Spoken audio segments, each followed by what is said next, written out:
Olá, bom dia. Eu novamente na minha página do YouTube, André Nascimento, sala de aula. Sou eu aqui, o professor André Nascimento, que vos fala neste vídeo. Hoje vou trabalhar mais um conteúdo dentro da área de língua portuguesa, que é minha área de formação, que é um conteúdo, principalmente vocês que vão trabalhar na questão da interpretação, compreensão textual ou mesmo na produção de textos, sobretudo quem vai fazer as redações para o Enem, os vestibulares, ou mesmo aqueles que estão ingressando no ensino médio e saindo do ensino fundamental. Na questão do conteúdo, quando se trabalha com texto. Então vamos trabalhar o conteúdo de hoje, fatores de textualidade.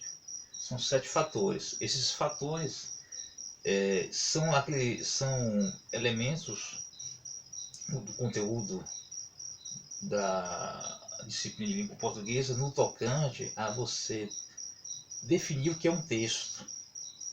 O texto não é somente palavras, conjunto de palavras jogadas lá de qualquer forma, não. Ele possui, digamos assim, toda uma conexão, um trabalho, uma conjuntura na costura daquelas frases, conjunto de frases, das palavras que vão se somando, se agregando ali para formar um texto. Então, esse fator de textualidades é que vai fazer com que aquele texto realmente seja de fato um texto, não seja somente palavras jogadas, frases colocadas de qualquer jeito. Então vamos trabalhar estes 7 fatores, que são divididos entre coesão, informatividade, coerência, intertexto, situacionalidade, aceitabilidade e intencionalidade. Então vamos destrinchar cada um de forma bem resumida e de melhor compreensão para vocês que estão me acompanhando na minha página do YouTube. Coesão, você já deve ter ouvido bastante, são aqueles termos que vão ligando, conectando as palavras para formar uma frase que tenha, digamos assim, uma compreensão melhor na forma como vai ligando as palavras dentro daquela frase. Ou seja, a coesão diz respeito ao uso que das vírgulas, da pontuação, vai ligando as palavras, utilizando aqueles elementos que vão associando uma palavra a outra, né? Tipo as conjunções, as preposições, o uso de artigos. Então, essa conexão se trabalha dentro da coesão. Descendo para cá, a coerência, ela vai se associando, assim, interligando com a coesão, no sentido no que tange a trabalhar o sentido, aquilo que dá o significado do que está sendo trabalhado naquela frase. Ou seja, quando você vê uma frase e vê que nela os termos,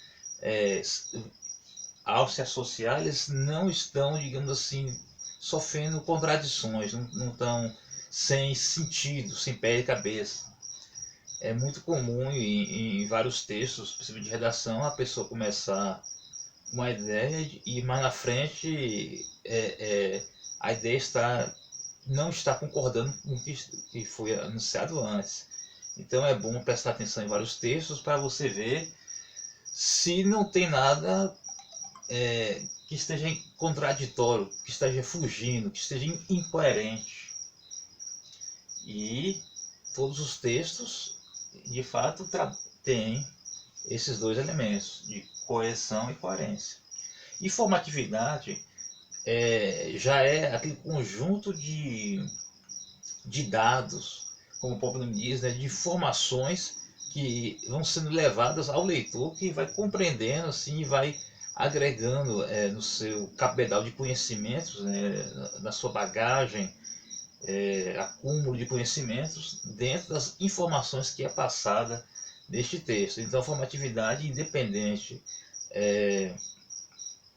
do tipo do texto, do gênero que vai ser trabalhado, ele sempre vai agregar informações que será transmitida ao leitor.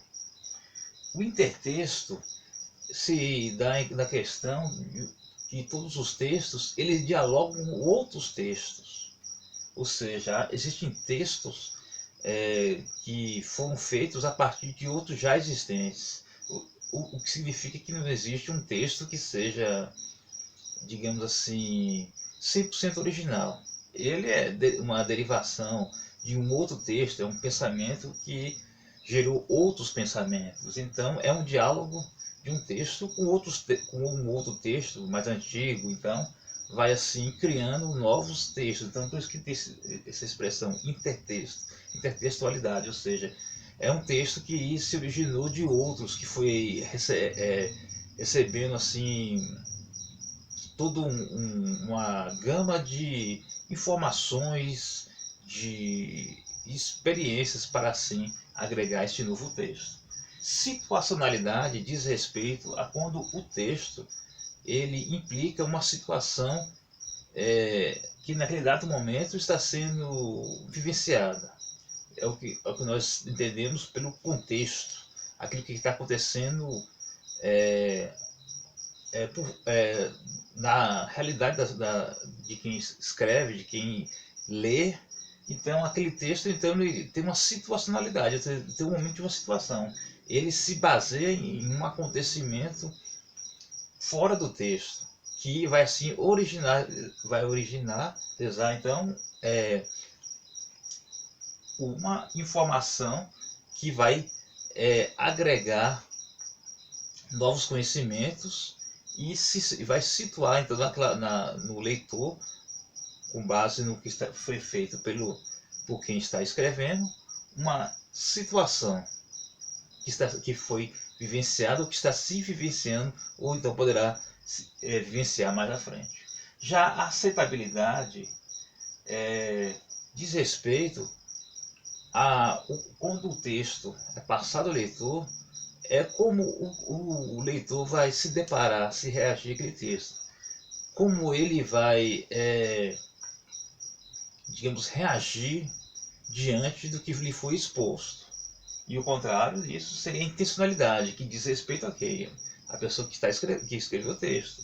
O redator, ou seja, ele tem uma intenção por trás, ele tem uma motivação, ele quer levar o leitor a, digamos assim, aceitar ou não o que ele está passando.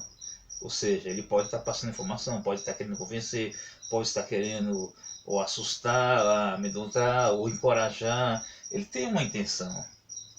Então, esses são os fatores de textualidade. Eu dei essa explicação teórica, então agora eu vou utilizar exemplos práticos de textos para vocês identificar. Vamos pegar, por exemplo, da correção, né? João esteve hoje na feira e mais cedo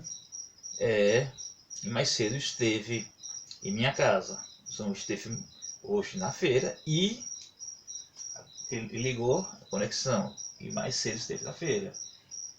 A coerência. João esteve hoje na feira, é a mesma frase. E mais cedo esteve em minha casa. Ou seja, podemos entender que este hoje se refere ao dado momento da fala de quem escreveu o texto, né? Ou seja, esse hoje dá a ideia do quê? Do tempo presente. E, quando digo mais cedo, esteve na minha casa, dá a entender que pode ter sido de manhã e eu teria dito aquela frase à tarde. Entenderam? Informatividade. Pegando esse mesmo exemplo. João foi hoje na feira, esteve mais cedo em minha casa. Ou seja, significa, pela informação, que João esteve fazendo uma ação de comprar. E o que dá a entender que o comércio está funcionando, a feira está funcionando, e ele passou na casa do professor André mais cedo para alguma coisa, ou seja, ele está com saúde e o comércio está funcionando, dá a entender, dentro desse quesito da informatividade.